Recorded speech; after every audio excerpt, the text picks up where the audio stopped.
The following is a Comfortably Zoned Radio Network production. I am back, and you are indeed comfortably zoned with me, the Zigzag Man, in Alameda, California, right across the bay from San Francisco, in the northern part of what I consider to be the greatest state in the Union. But you know what? I have somebody who can play the devil's advocate to that one. A return to these airwaves and a fellow podcaster on Comfortably Zoned. Welcome back, Bernie Rose. Thank you very much. Nice to be back. Yeah, you were just back literally, not just on the airwaves, back in the country. You went to England. We had a great trip, Yeah, we had a great trip. A lot of fun. The pictures were terrific. It was like reliving the Beatle days. No question. That was part of the whole that thing. was your motif. I think the trip was built around that. Am I correct? Part of it, yeah. We went 2 days to Liverpool, and we could have stayed longer. It was such a great time. And the town, you know, is a lot more than that, but of course it's everything Beatles. I mean, that put them on the map, and it was street so names, much fun. I'm sure, right? What's that now? The street names for them, I'm sure, you know, like.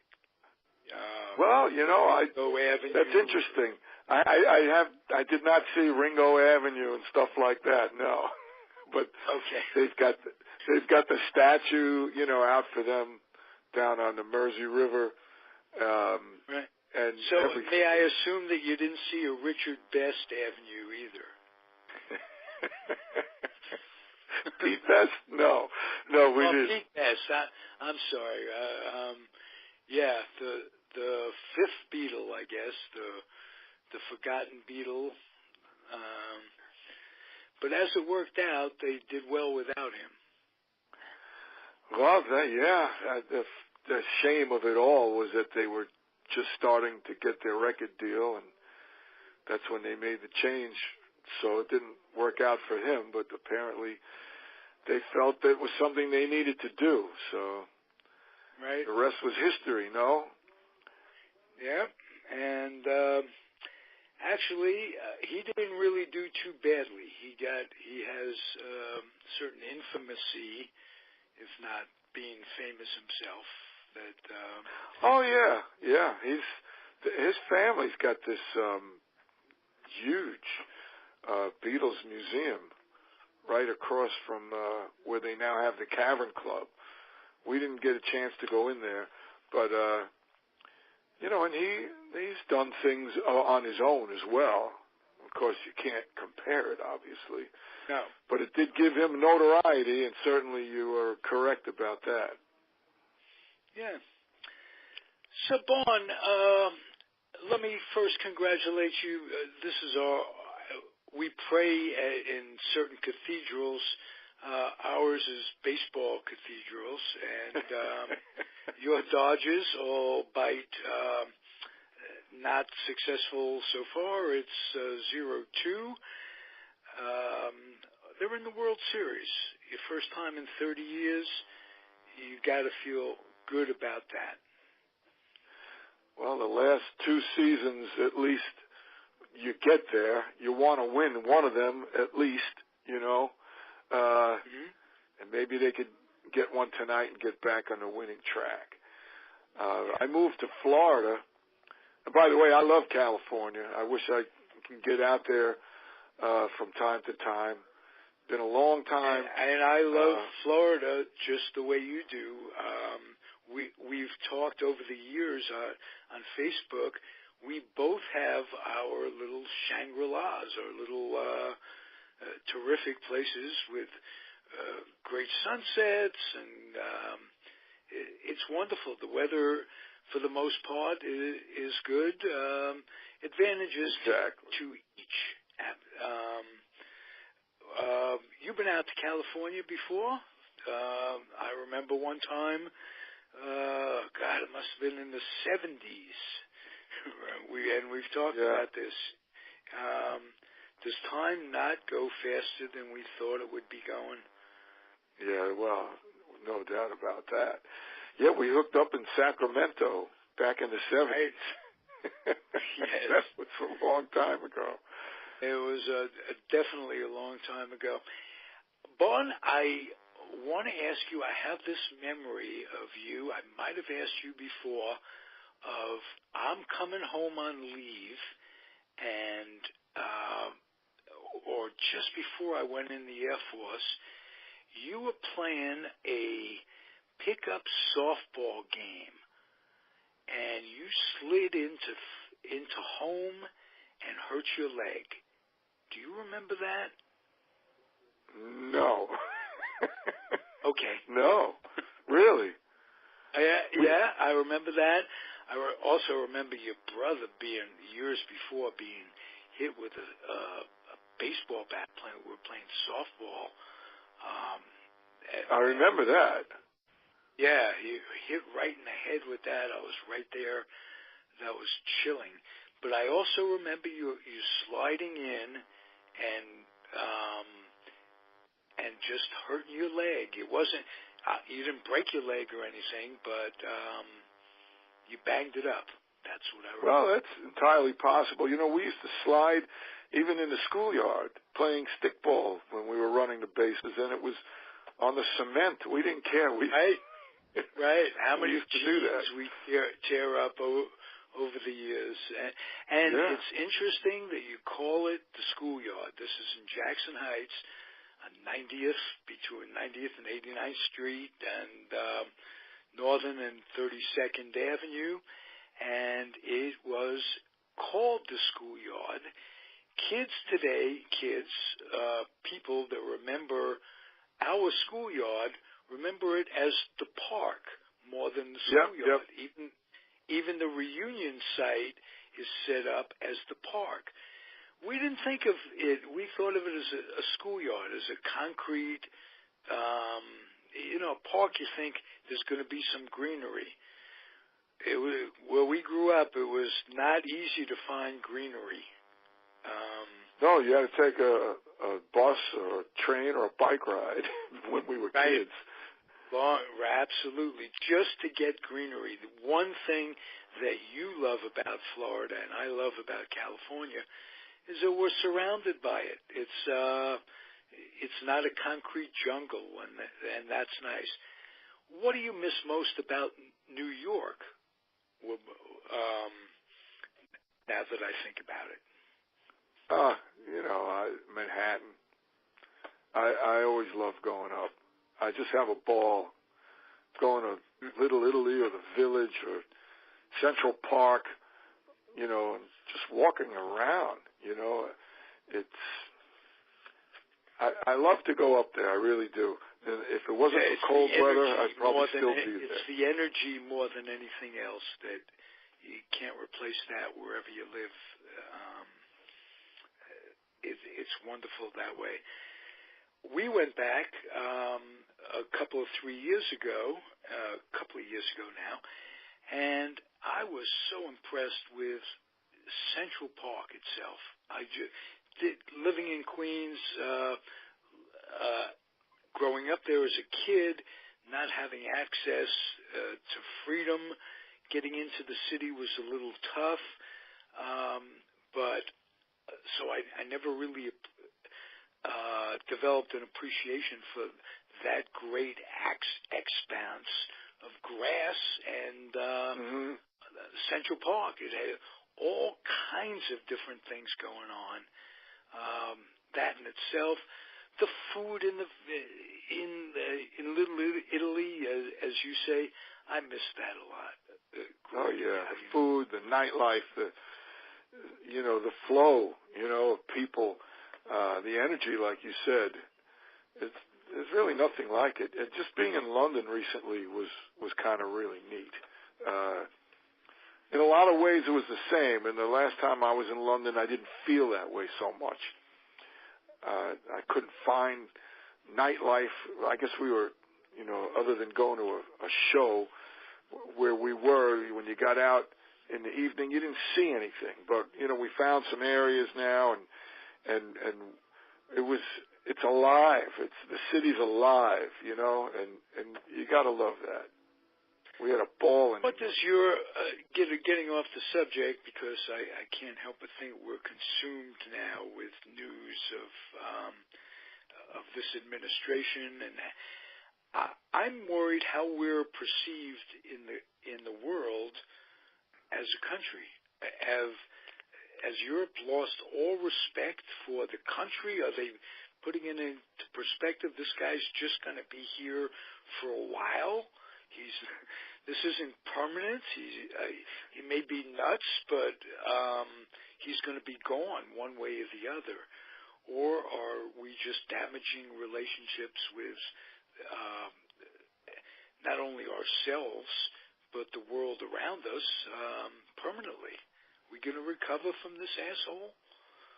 I'd like to think so, but boy, right now, when you're right in the middle of it, you really don't think so, and you don't think that you could ever get back the respect that we had or that we should have, or but the way things are going, what respect should we have?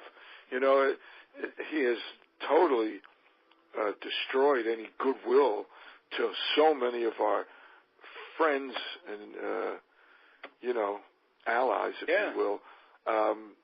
When I was in France years ago now, we happened to be in France right after the initial attack in Iraq, and if you recall, France and the U.S.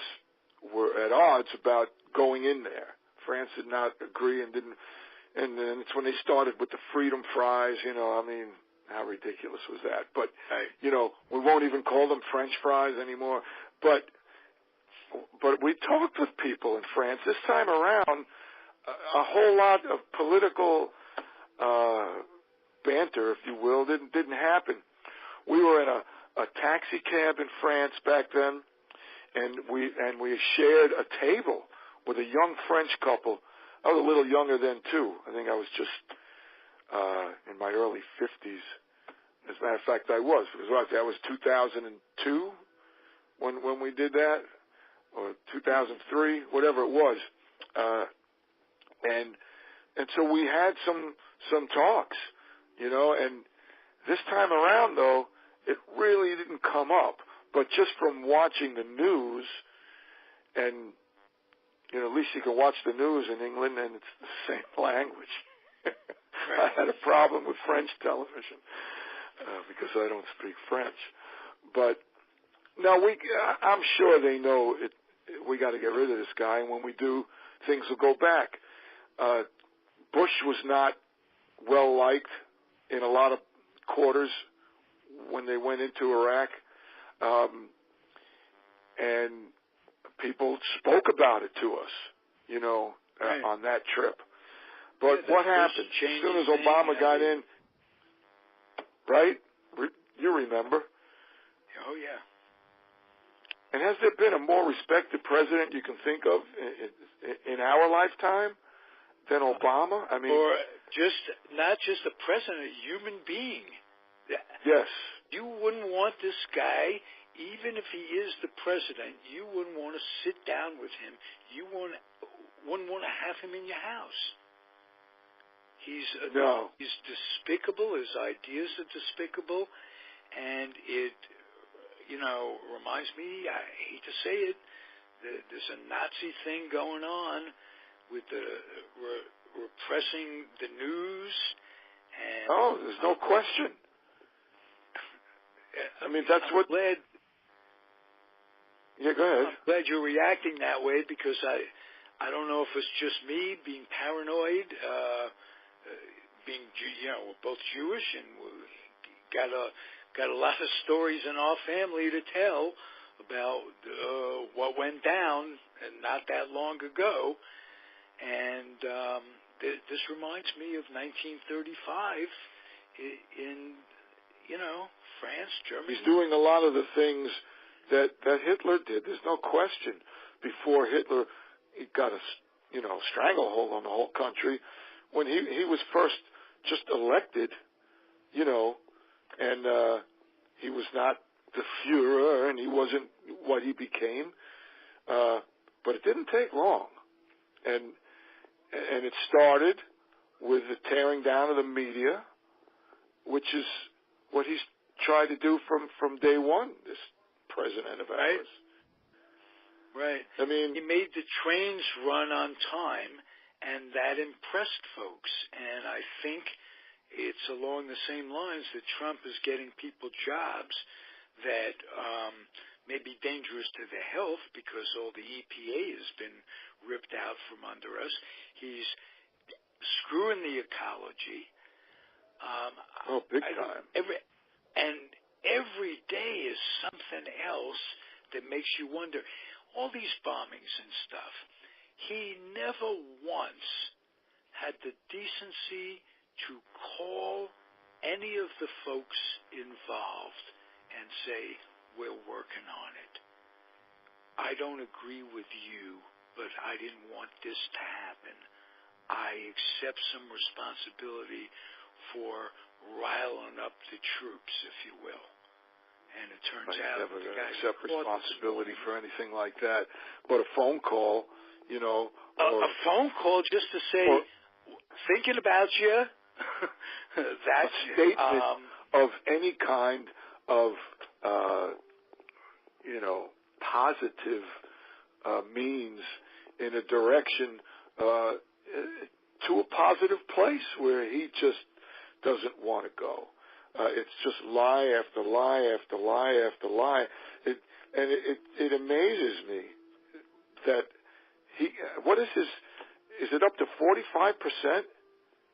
His rating? I don't know how it could be that high. It not only amazes but scares, because the worse things, the more crazy rebel-rising stuff he has going on, the higher his ratings grow. And what are we dealing with as fellow human beings that were walking around the planet shopping next to somebody in Safeway or at 7-Eleven and thinking, this guy is a Trump supporter. He's absolutely, who wants to compromise with someone? What's to compromise? How can this country ever get back together? Because it's going to be very difficult. We're so polarized. It's going to take, it's going to take more than just an Obama type president, or just a president of good standing and common sense and decency. It's going to take more than that, because the underlining, the underbelly of the country has been exposed, and there's a lot more out there than we realized. I mean, we always knew, racism wasn't gone, but it's there, and it's more than that. We are so divided right now, and he has only made it worse. It's been that way for quite some time, but he's allowed it to become fashionable. When you talk about fascism, what about that bit in Charlottesville? Are you kidding me? I mean, I'm just thinking about that. There are good people, Bernie, on both sides. Right. Just relax. Well, I don't know why. Charlottesville, I don't know why you even brought it up. Because we all know. And there was a loss of life. There was a woman killed. Yes, yes. It's not like these people would... how he could equate good people with those folks on that side.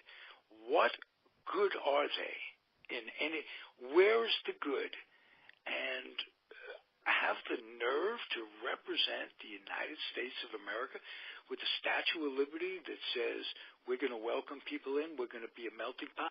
That was the best part of growing up in New York. Yeah, Columbia brought in marijuana. It was wonderful. We had to accept them.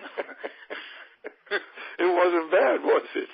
No, it wasn't. We love it. We grew to love them. They came into Jackson Heights. I'm forever grateful. That's the kind of thing that a new culture can bring.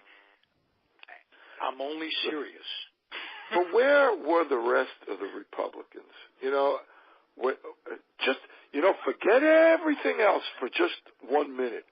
And that's very hard to do. But just forget everything else for 1 minute. Let's just talk about that one statement. But nothing. It is amazing to me how everyone is just stepping in line with him. We both are parents. They locked up and separated children from their parents, and they put them in cages. Yeah. I wondered if we were going to touch on that. I mean, that's outrageous. That's the kind of thing.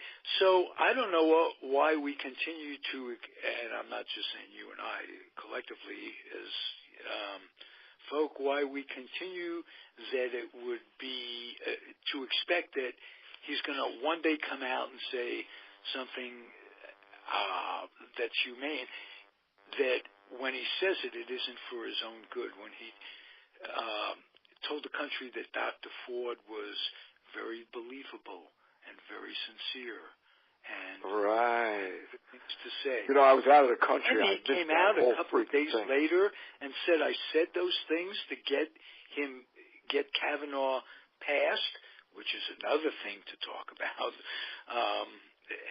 Said these things to get Kavanaugh passed, and that's the only reason I said them.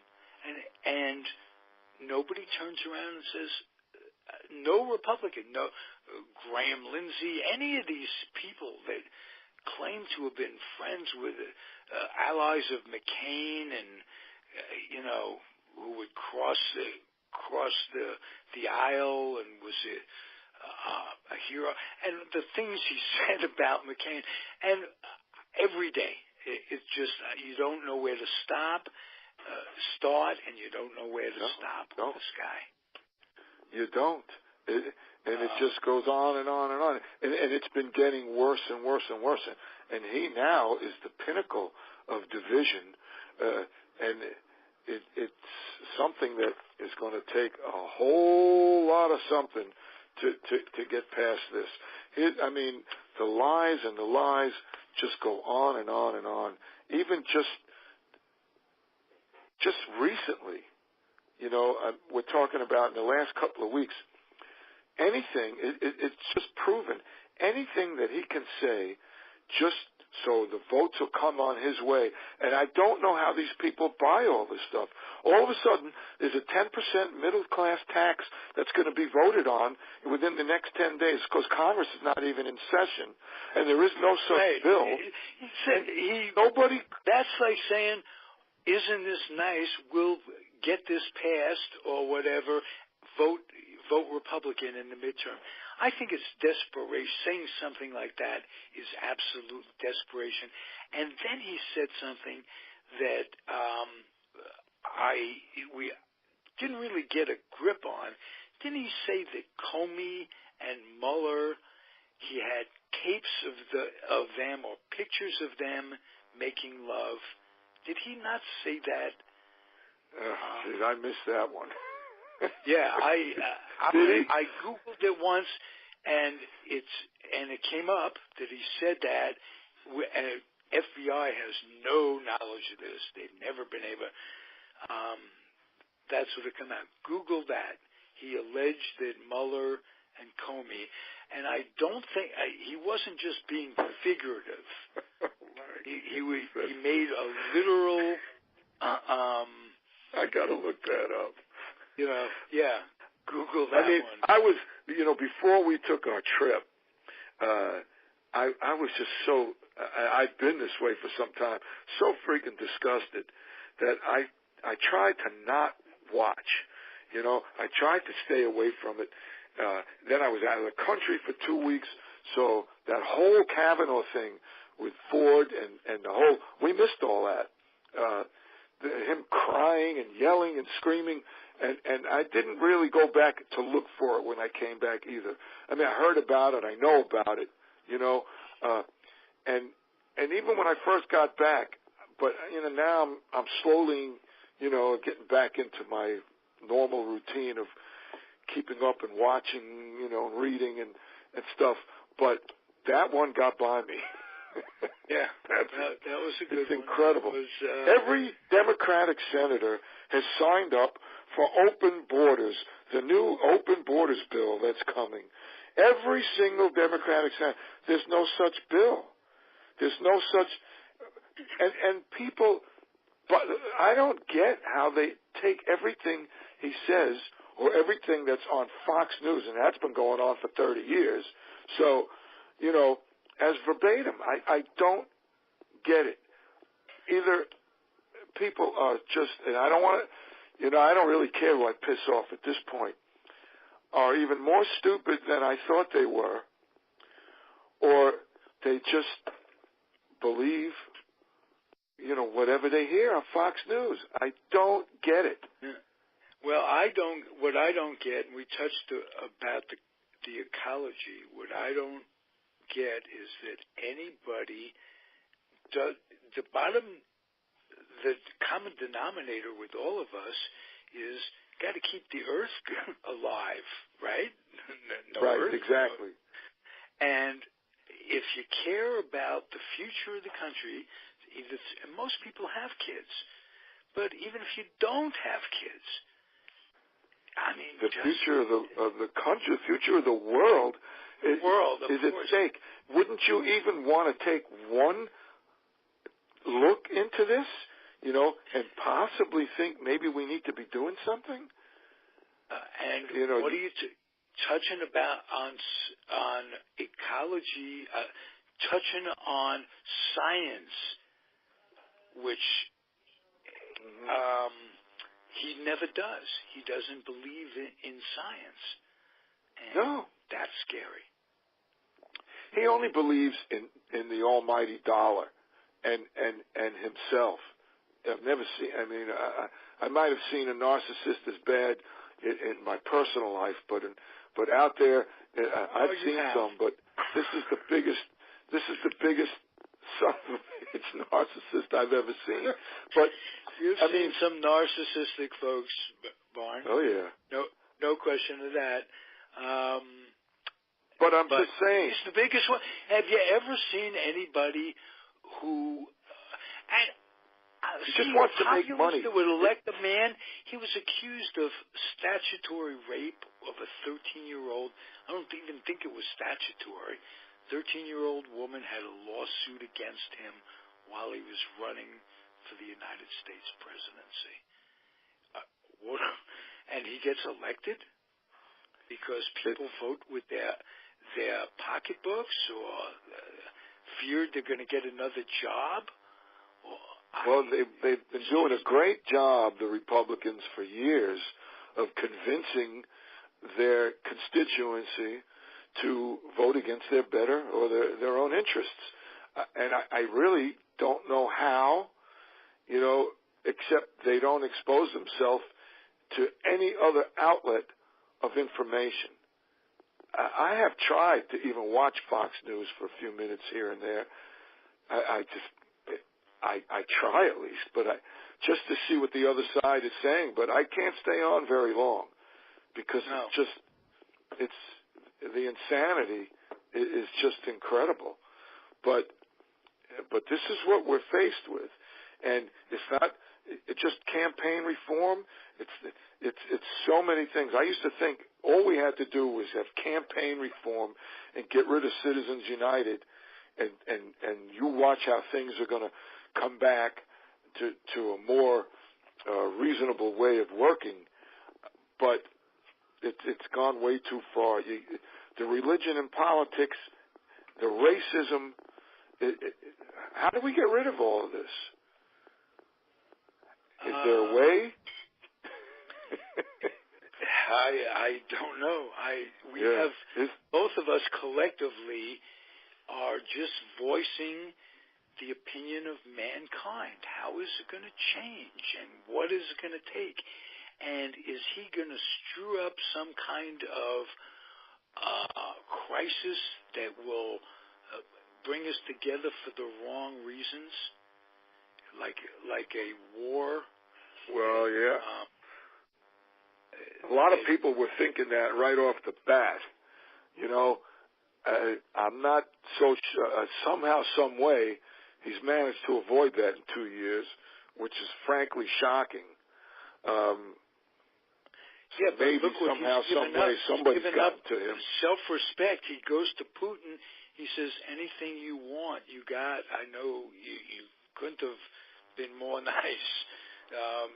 And he goes to the guy in North Korea, same thing. He's making friends with folks. We've always had Saudi Arabia as an ally, quote, and that's always been disgusting. You can't put that on Trump.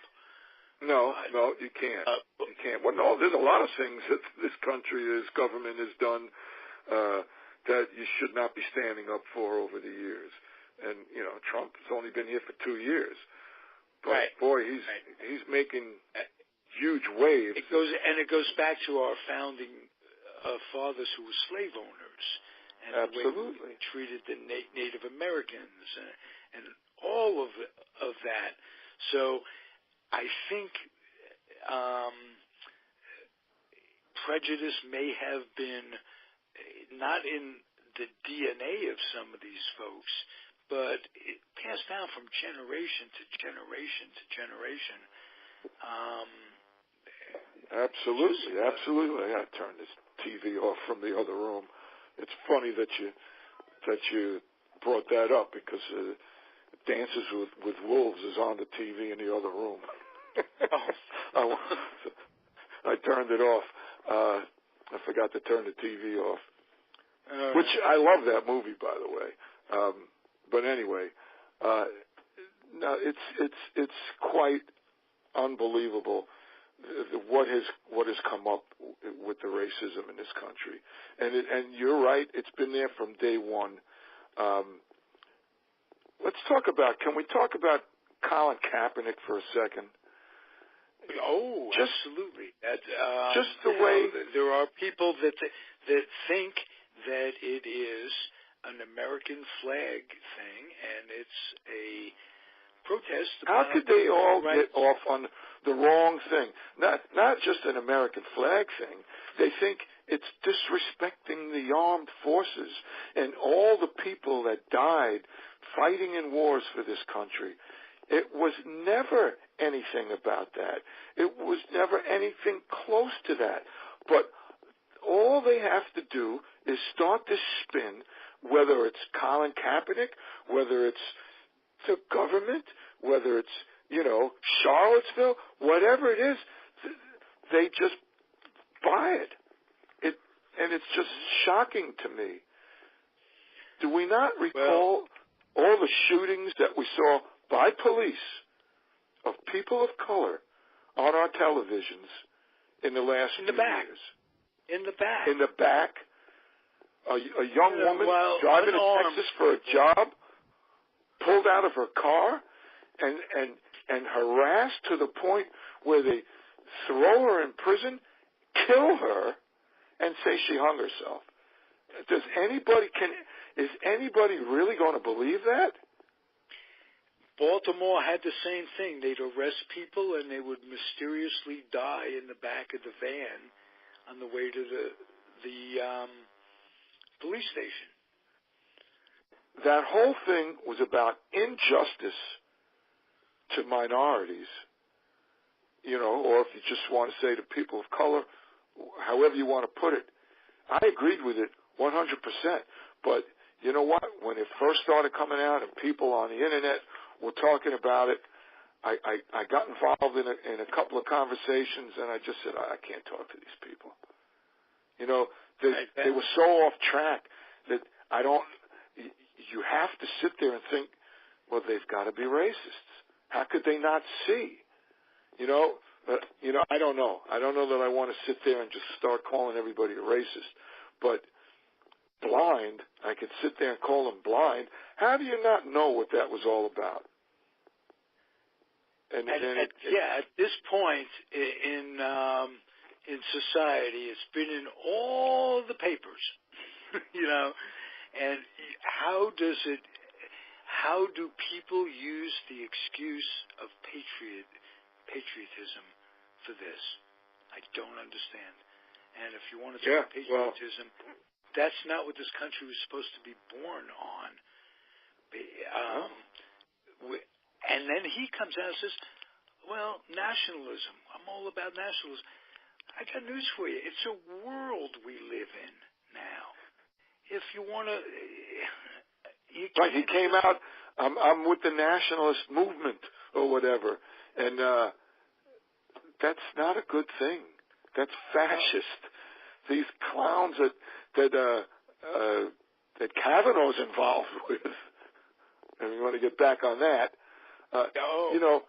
How does a government sit back and allow Obama's pick of Merrick Garland to be thrown to the wayside? The man was president of the United States. The Constitution says you pick your man, the Senate votes on him. They wouldn't even, if they would have voted on him and just made some sort of colluded plan to not get him in even when he was totally deserving, then they could have made it look like at least they voted. But they don't care about the pretense. They don't even care about keeping up the pretense because they care him. No, they do not care. How are they supported? Well, I'll tell you how. We never touched on this. I have this belief that there's the unholy trinity of big business, government, and organized religion. And they support all of those things by supporting themselves. You get a tax deduction. The religions get a tax deduction. Big business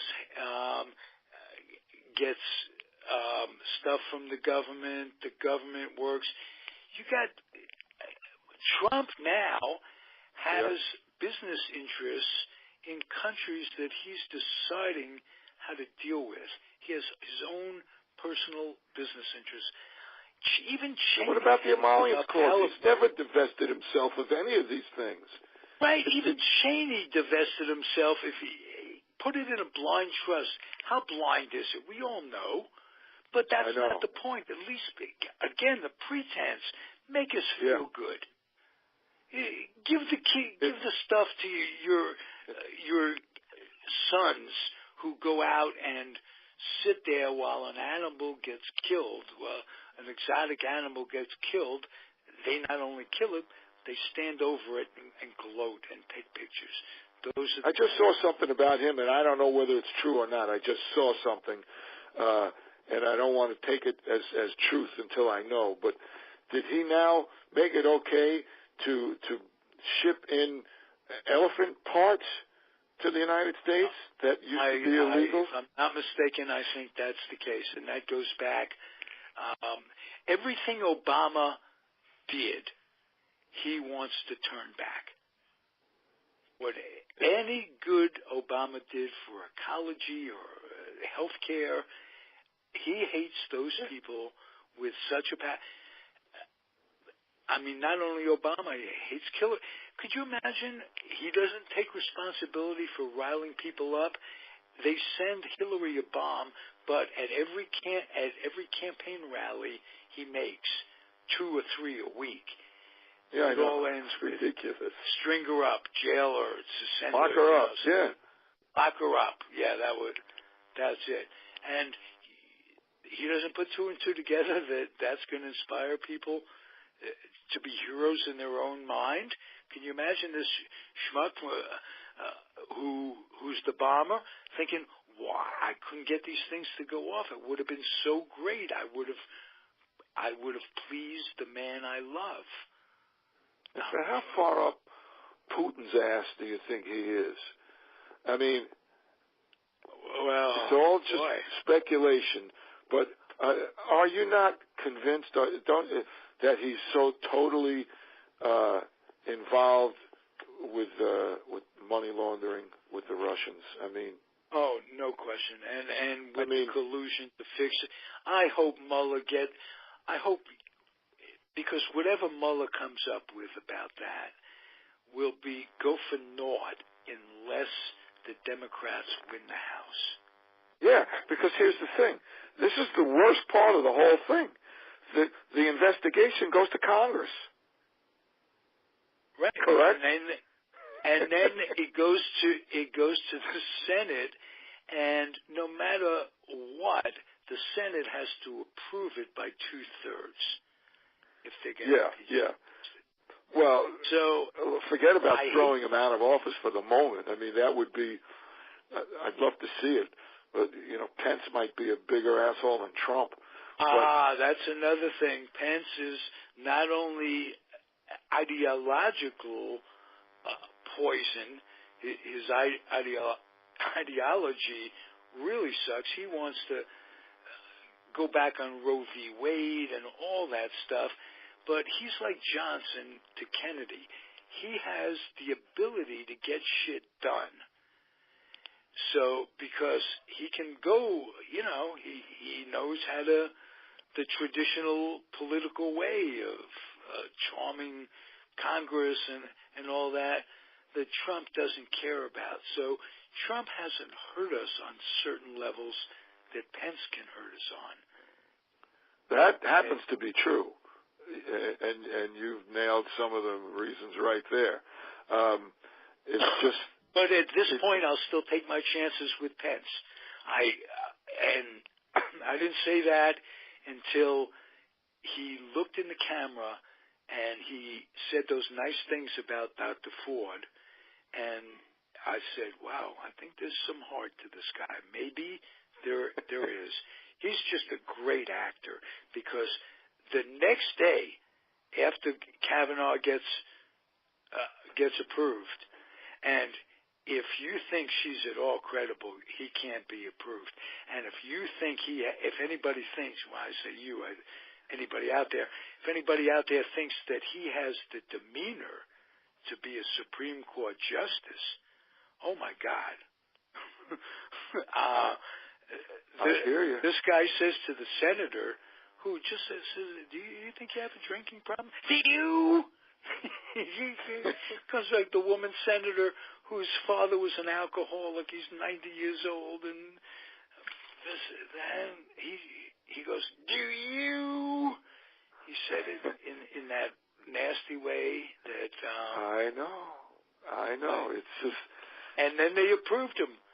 You couldn't get one fucking Republican after he said that to say, after he showed the demeanor, we don't know. He said, I know, you know, but they could say to themselves, we don't know.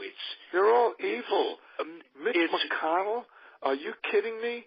This son of a bitch, and Ryan stepping down. Oh, he couldn't take it. What a weasel. Wouldn't you like to just punch him right in the face, really? And I'm not a violent guy. I was never into fighting, but I got to tell you. No, that would be your first on the top of the list. But you know what? And here's something to think about. Scalise, do you remember Scalise playing softball? And they shot him up. And what do you think should have been if you get shot in the hip and it takes you 6 weeks, 8 weeks to come out of intensive care and you're never going to be the same? If you had an idea about the NRA, gun control, any of that, if you thought maybe it's bad, if you ever thought that, and then this happens to you, and you're not the poster boy for turning around Congress, going to Congress saying, look what happens when we take money from the NRA. I get shot. What's wrong with that? Your kids get shot in schools. What's wrong with that? Oh, another thing. Kavanaugh. when a survivor, either a survivor or a parent of someone who got killed, comes up to him and he shoot him away. Yeah, you shoot him away as if the guy was dog shit on his shoe. You see the way Orrin Hatch shoot away the woman that was trying to talk to him? If I don't know how women vote Republican. I don't know how anybody that's not a freaking billionaire, or let's just say millionaire, vote Republican. They do nothing for anybody but the rich. The first thing fucking Trump does is to put in that permanent, no less. Of course, they'll just take another president to change that, I suppose. But and these freaking executive orders are out of control. Somehow, some way. Let me. Before I go any further, I have a theory as to why women vote Republican. Why Republican women exist? Because their husbands make them. Well, no question. That's the husbands. I'd like to think they have minds of their own, but you would like to I think don't know. so, but they provide an income for them, and they say, well, we're going to get tax breaks, and they convince them because traditionally,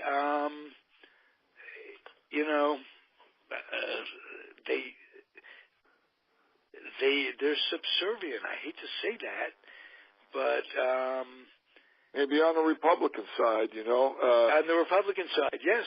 Yeah, because I just is beyond me with everything that they stand for, and the religion and politics. This goes back to freaking Reagan when he started hanging around with Jerry Falwell and the whole moral majority, and we've never gotten rid of it since then. Reagan has screwed this country on so many levels. It shocked the unions when he took away the flight attendants or the air flight traffic controllers. He puts the country at risk. Basically, you're going to have people in management come in that don't really know what to do. Thankfully, they redefined what a close call was. And now when you fly, it's horrible. It's just horrible. Yeah. The idea of trickle-down economics, just the term itself, should tell you that, first of all, it's not a good thing for 99% of the population. And this guy comes right back. He's given tax breaks to the rich. Well, they've hung on to that for 30-something years. It hasn't gone away. It's gotten worse, as a matter of fact. And those economic policies are what brought on the freaking, recession to begin with. It may have not hit until GW, but it all goes back to 12 years of Reagan and Bush, and then Bush Jr. and Clinton threw in a little bit of help by getting rid of Glass-Steagall, which was a Republican agenda, and why he went along with it, I will never know. But there was some trade-off there. That I don't really remember what it was. Nothing was worse than when Bush and Ollie North sent arms to the Contras against Congress's will. And it was under Reagan's watch. And either Reagan was demented, senile, didn't know, or he was a criminal. Either way, we really don't need his legacy to go on. Exactly. Yet they keep, harping on it. How wonderful and how it has to be continued. And it's just shocking to me that with everything that's happened because of all this, that they hold on to these same policies. The problem, my man, is that the Democrats just don't know how to address this shit. And, they know what needs to be done, but they don't know how to do it. I mean, even Anthony Scaramucci will tell you, Yeah, he lies all the time. But the people that you're trying to turn to vote against them and back to their own better, will, if you will, would be don't keep harping on the lies. Point out what needs to be done and what's been done wrong. And they don't do a good job of it, do they? No, they don't. And, we've talked a lot. I'm going to conclude the conversation and say, let's just make it a recurring thing, because we can't possibly cover everything. And in one thing, I just want to say the only thing that we can do positively, you, me, everybody, is get the vote out. Absolutely. And it's amazing that, half the country doesn't vote because. Right, exactly. The as we didn't mention, but the Republicans do not have the majority of the population's vote, but they have the control of the whole government and have had for 80% of the time in the last 30 years. Yeah. Because you know what's going to happen if we don't. We have enough trouble getting out the vote, but if the young people look at this thing and say it's hopeless, then they won't vote, and then we're really dead. Because I could see this guy trying to get it in, pass some way through the Supreme Court that, you're a president for life. President's elected. He'd like nothing more. No, he'd like nothing more. And he has the majority. You heard what he said. Why can't we have that over here? Right. He said it. So, hey, I'm glad we talked about the vote at the end, because it does end on a positive note. And thanks for being here, Bernie. Hey, it was a great time. Good to talk with you. Great time. You're headed out. I want to introduce you before you go to Skip Lockwood, you're a Met fan, former closer on the New York Mets. Skip, meet Bernie. We're closing out one show, and we're going to have a show with you in a moment. How you doing, Skip? I am wonderful. Bernie Rose. Oh, pleasure. How are you? Nice. Yeah, nice talking with you here for a brief second. All right. Who do you like tonight? Thank you, Bernie. I'm going to push a button and end ours and talk to Skip. So have a great show. Thanks so much. We'll do it again. Comfortably Zoned Radio Network. My guest, Bernie Rose, one of the Apartment 201 crew in Northridge. There you go. A high compliment, my friend. Take care. Be well. All right. Adios. Bye. The proceeding was a Comfortably Zoned Radio Network production. Thank you for listening.